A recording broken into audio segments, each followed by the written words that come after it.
ceux qui veulent se lancer dans la négoce des produits alimentaires en Afrique font face à une principale difficulté, celle de pouvoir accéder à la formation, parce que généralement les formations proposées sont très chères, considérant le panier moyen des Africains. C'est pas accessible à tout le monde, et même ceux qui se sont lancés et qui ont décidé d'apprendre sur le tas en se faisant parrainer ou coacher par un plus ancien, rencontrent pas mal de difficultés pour conclure des affaires. Dans cette vidéo, je vais vous expliquer 3 raisons principales qui font en sorte que lorsqu'on est nouveau, on a du mal à conclure des affaires en négoce international.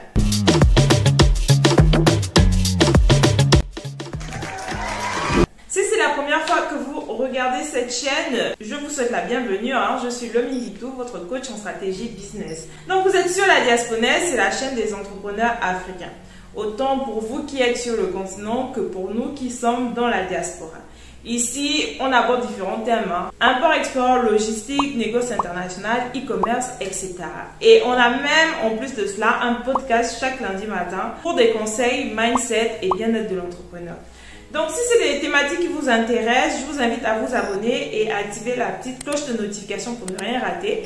Et surtout, si vous avez un petit temps, n'hésitez pas à faire le tour de la chaîne pour regarder les autres vidéos qui sont, je vous assure, intéressantes si vous recherchez une idée business en Afrique. Quand on se lance en négoce international, généralement, on a des vendeurs partenaires avec qui on travaille. Et donc, notre job, c'est de trouver des acheteurs qui vont être intéressés par un certain type de produits, agricoles, minerais, pétrole, or, etc. Et de pouvoir conclure l'affaire. Mais la difficulté qui se pose, en première position, c'est de trouver des acheteurs sérieux. Et ça, c'est une grande difficulté, je vous assure, c'est une grosse douleur que vivent les négociants, surtout qui commencent parce qu'ils n'ont pas encore de référence et ne savent pas toujours comment faire pour identifier des acheteurs sérieux. Donc, ce qu'on va faire, c'est qu'on va prospecter sur LinkedIn, on va prospecter sur les sites internet, sur les marketplaces. On va commencer à recevoir des entrées de prospects et en grande majorité, généralement, lorsqu'on annonce un prix, ça se solde par un ghosting, c'est-à-dire que l'acheteur il disparaît, il ne donne plus suite ou alors il nous dit finalement qu'il n'est pas intéressé. Bon, restez bien jusqu'à la fin parce qu'à la fin, je vais vous donner des conseils pratiques que vous pouvez utiliser pour justement essayer d'aller au-delà de ces difficultés-là. Si vous rencontrez ce problème à plusieurs reprises, c'est qu'au niveau de votre process, vous avez du mal à qualifier qui sont les bons clients et qui ne le sont pas. Sachez, après cette vidéo, que vous ne pouvez pas vendre à tout le monde. C'est pour ça, quand vous avez un prospect, essayez de comprendre quelle est son activité. Est-ce que c'est un supermarché, c'est un grossiste, c'est un industriel? Parce que chacun des trois n'a pas la même problématique. Vous ne pouvez pas faire affaire avec quelqu'un que vous ne connaissez pas. Prenez la peine de comprendre quelle est son activité. Ça fait combien de temps que l'entreprise est en exercice? Comment ils ont l'habitude d'acheter? Dans quel pays ils ont l'habitude d'acheter? Quels sont leurs fournisseurs? Comment ça se passe? Essayez de questionner. Vraiment, si vous voulez être un bon négociant, écoutez plus que vous ne parlez. Posez des questions. Mettez la personne en confiance pour qu'il vous explique exactement ce qu'il fait et ce qu'il recherche comme produit. Ensuite, essayez de qualifier son projet. Est-ce que son projet est imminent? Est-ce qu'il est prêt à passer à la caisse, par exemple? Est-ce que son projet, c'est dans 3-6 mois? Est-ce que son projet peut attendre? Parce que vous, ça va vous permettre de vous positionner et de savoir les affaires urgentes sur lesquelles vous devez maximiser vos efforts et les acheteurs qui ont besoin de nourrir un peu plus un lien de confiance avec vous dans la durée. Deuxième difficulté que vous allez rencontrer, c'est les prix. Parce que si on est négociant, c'est justement pour que chacune des parties trouve un consensus, un compromis. Et c'est là où vous intervenez. C'est pour ça que vous devez maîtriser le produit que vend votre fournisseur partenaire, mais vous devez aussi maîtriser les exigences, les contraintes auxquelles fait face l'acheteur. C'est très important. Donc, vous allez arriver dans des négociations où il y a un écart considérable entre ce que l'acheteur propose comme prix d'achat et ce que le vendeur propose comme prix de vente. Et malheureusement, si vous n'arrivez pas à trouver des compromis, vous n'allez jamais pouvoir conclure des affaires. C'est pour ça la qualification dont je vous ai parlé en première étape est importante. Et aussi au niveau du prix, il va falloir que vous maîtrisiez le prix moyen, en fait, le prix du marché. Parce que imaginons que le cours du café est à 100 $, c'est à titre indicatif, hein, c'est pas la réalité, et que votre fournisseur, lui, il dit qu'il vend à 110 $, ok? Il est un peu au-dessus de la moyenne du marché, mais que votre acheteur veut acheter à 70 $. Donc, vous voyez que le gap est beaucoup trop important. C'est à vous de faire comprendre à l'acheteur qu'à ce prix, il ne trouvera pas, c'est compliqué. Mais s'il est flexible, on pourra négocier. Et c'est aussi à vous de dire au vendeur que voilà, la moyenne est à 100 $, mais vous vendez à 110 $. Donc, pour essayer de trouver une entente avec des potentiels acheteurs, il faudrait revoir votre prix, être plus flexible, me donner des marges de négociation. Donc, c'est l'une des difficultés aussi que vous allez trouver et franchement, ça, c'est énervant quand de part et d'autre, tout le monde est rigide et ne veut pas consentir à baisser le prix ou à l'augmenter un petit peu. Malheureusement, vous allez voir en tant que négociant, il y a des affaires que vous ne pourrez pas faire tout simplement à cause des prix. Troisième problématique que vous allez rencontrer certainement, ce sont les commissions des intermédiaires. Le fait qu'il y ait beaucoup trop d'intermédiaires dans une affaire peut la faire boycotter, peut faire en sorte que le deal s'arrête complètement. Pourquoi? Parce que, imaginons, du côté vendeur, vous êtes le négociant, vous avez un collègue négociant qui a un acheteur potentiel. Sauf que lui, de son côté, il travaille avec des apporteurs d'affaires qui ont présenté cet acheteur-là. Donc, vous voyez qu'il y a vous, il y a le négociant d'en face et il y a peut-être 3 autres apporteurs d'affaires dans le deal. Malheureusement, ce qui se passe souvent, c'est que les apporteurs d'affaires, en tout cas toutes les personnes qui ont travaillé autour du deal, demandent à figurer sur le contrat. Mais malheureusement, c'est pas possible. Généralement, c'est 2 négociants principaux que l'on met au contrat. Il y a ça, il y a le fait aussi du partage des commissions. Considérons par exemple que vous avez une commission de 10 $ par tonne, vous avez plusieurs intermédiaires. Comment se passe la répartition? Certains vont dire non, mais c'est moi qui ai ramené le premier contact, qui a permis d'avoir le client, donc moi je veux prendre 3 $.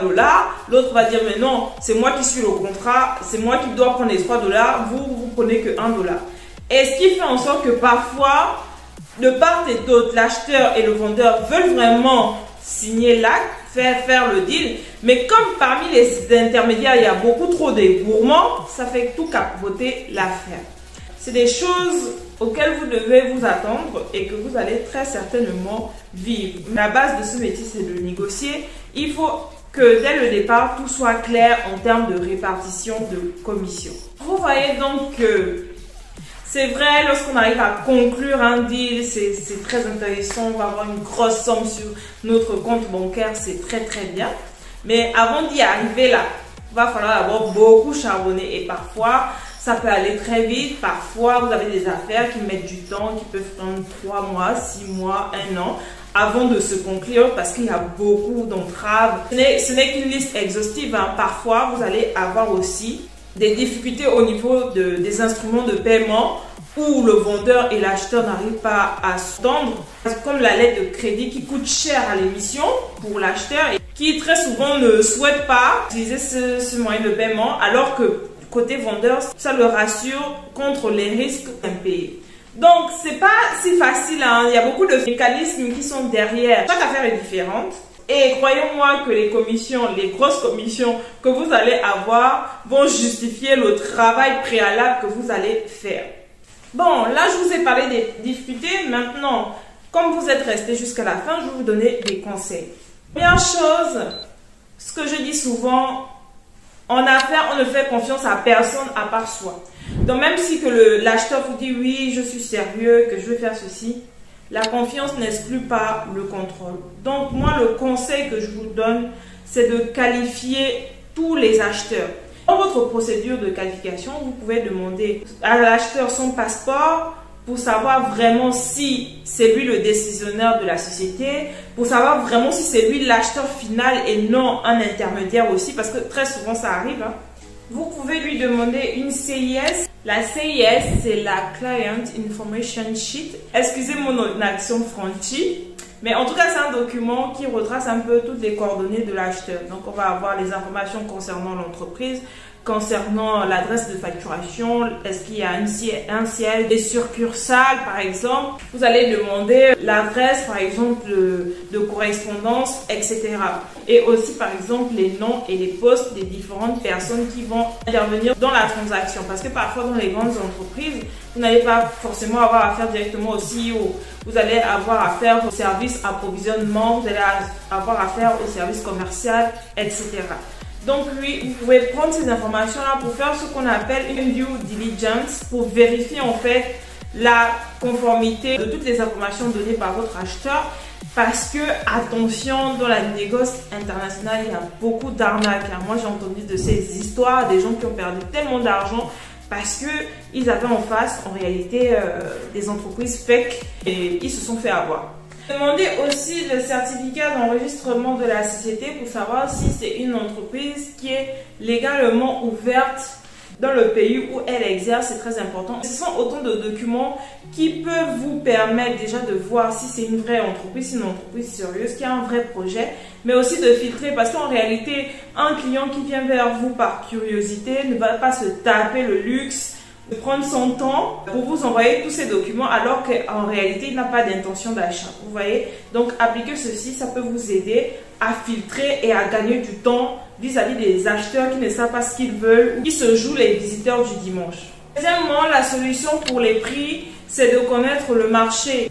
Vous devez connaître sur les bouts de doigts le prix du marché au moment des négociations. Si vous êtes dans le café, par exemple, vous devez savoir combien coûte en moyenne une tonne de café à date T.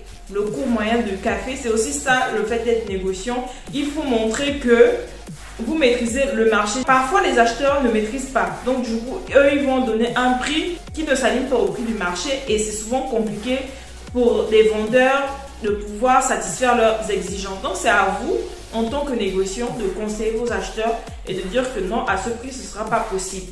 Et si vous voyez que l'acheteur s'entête, c'est simple, on ne travaille pas avec tout le monde, vous ne pouvez pas forcer. Vous lui dites, bon, je vais essayer, si ça ne marche pas, on va voir dans le temps. Et puis peut-être qu'au final, l'acheteur va se rendre compte que ce que vous disiez c'était vrai et il va faire un effort côté prix. Après, si ça bloque, vous passez simplement à autre chose. C'est la vie, vous ne pourrez pas conclure toutes les affaires. Même les meilleurs négociants n'ont pas pu conclure toutes les affaires. Cherchez juste des clients qui soient prêts à acheter le produit et à faire des concessions pour que le deal soit réalisable. Troisièmement, pour le problème des commissions, la solution que moi je peux vous donner, c'est simplement d'être clair dès le départ. De dire que la commission est de 10 $ par exemple et que si jamais le deal est conclu, vous aurez un. Donc, c'est pas juste le dire comme ça, mais en signant un contrat de non-contournement. On appelle ça la NCNDA. Allez-y sur Google pour regarder ça. Voilà, entre vous et les autres intermédiaires, les apporteurs d'affaires, vous signez ce contrat-là et entre vous, le vendeur et l'acheteur, vous signez aussi ce contrat-là. Ce qui fait que quand vous allez recevoir votre commission, c'est à vous de rémunérer toutes les parties prenantes qui ont participé au projet.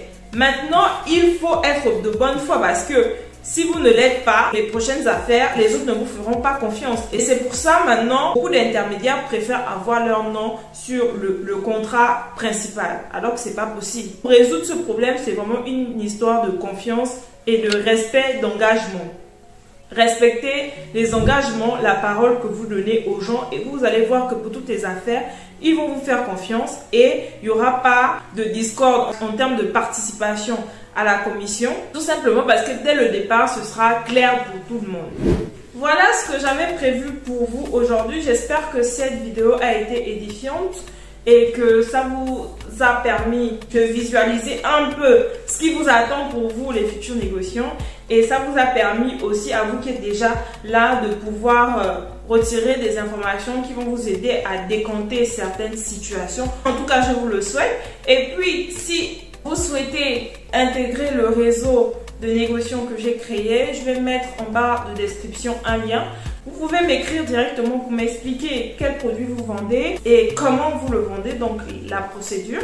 Ensuite, je pourrais vous intégrer dans le réseau des négociants qui se compose des plus anciens et des plus nouveaux. Le but, vraiment, c'est un partage d'expérience, mais aussi de permettre que, avec nos réseaux respectifs, nous puissions nous entraider pour conclure des affaires rapidement.